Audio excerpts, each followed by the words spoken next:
এখানে যে কনস্ট্রাকশনটা হচ্ছে এটা কি জন্য হয়েছে? হ্যাঁ, প্রথমেই যে কথাটা বলতে চাই, মানে দীর্ঘদিনের একটা কর্মসূচি। তো এই কর্মসূচি বলার আগে সবাইকে, সারা বাংলার প্রত্যেকটা শুভবুদ্ধি সম্পন্ন মানুষকে আমার আন্তরিক প্রীতি, শুভেচ্ছা ও ভালোবাসা জানাই। যারা হচ্ছে সামাজিক ক্ষেত্রে যারা আছেন তাদেরকে অসংখ্য ধন্যবাদ। তারা এই বর্তমান সময়ে মানুষের সব কিছু অপহরণ করে নিচ্ছে, মানুষকে অত্যাচার করছে। এখন মানুষ আর মানুষের পর্যায়ে পড়ে না, অনেক রকম খারাপ জিনিস আমরা দেখতে পাই তারা সেই ইয়েতে। তো তার সত্ত্বেও যেটা দেখছি চোখের সামনে, বেশ কিছু মানুষ তারা সামাজিক ক্রিয়ার মধ্য দিয়ে বা সামাজিক কর্মকাণ্ডের মধ্যে তারা ব্যস্ত। তারা চায় মানুষের সেবা করে যে আনন্দ, সে আনন্দটা তারা উপভোগ করছে। আর সর্বোপরি হচ্ছে যে আমাদের এই দেশ হচ্ছে সাধুগুরু বৈষ্ণবের দেশ। এই পৃথিবীতে 209টা দেশের মধ্যে একমাত্র ভারতবর্ষ, যে ভারতবর্ষে সকাল থেকে রাত পর্যন্ত শুধু আধ্যাত্মিক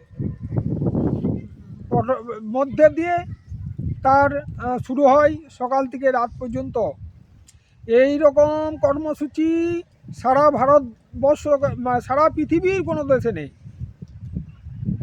আমেরিকা বলুন, ফ্রান্স বলুন, ব্রিটেন বলুন, তাদের বড় বড় কান্ট্রি, বড় বড় দেশ, প্রচুর টাকা। কিন্তু আমাদের এই ভারতবর্ষ হচ্ছে ত্যাগের মানে মূর্ত প্রতীক। ত্যাগই হচ্ছে ধর্ম। মানে গীতাকে যদি উল্টো করে ধরা হয় ঠাকুরের কথায়, তাহলে ত্যাগই গীতা। সেই রকমই আমাদের এই কর্মসূচিটা হচ্ছে, আমাদের যে কনস্ট্রাকশনটা দেখছেন পেছনে, সেই কনস্ট্রাকশনটা হচ্ছে যে আমাদের ধর্মীয় একটা পঠন পাঠন সেন্টার করার পরিকল্পনা। জানি না আমি একার দ্বারাই আমি সেই কর্মকাণ্ড সফলতা পাবো কি না। এবার হচ্ছে ভগবানের, সবই তো ভগবানের ইচ্ছাই।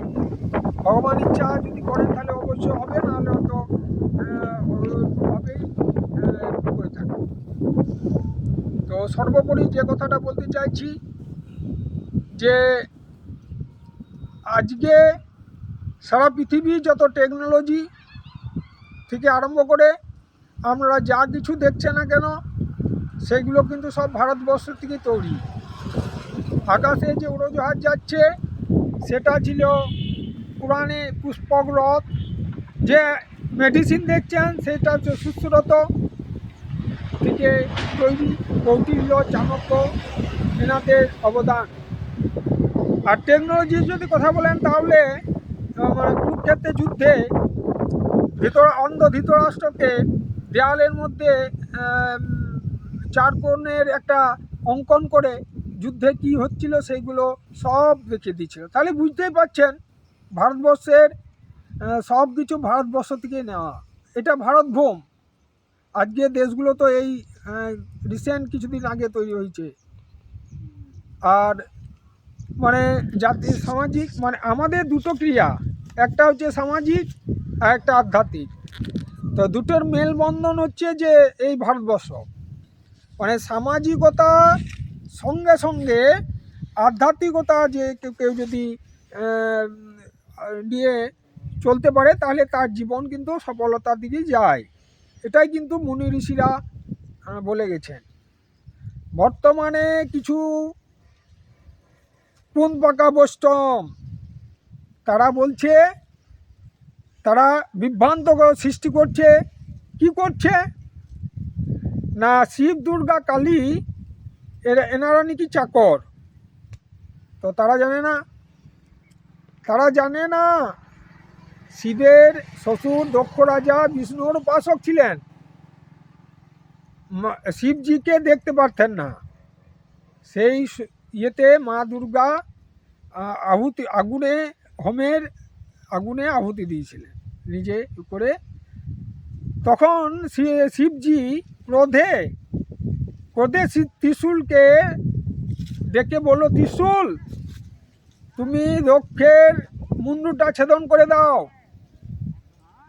সেই মুন্ডুটাকে ছেদন করে দিল। আর শিবজি দেখলেন ও আমার শ্বশুর মশাইয়ের এখন বর্তমানে পাঁঠা ছাগলের মতন ব্যবহার করছে। তো উনি চিন্তা ভাবনা করলেন যে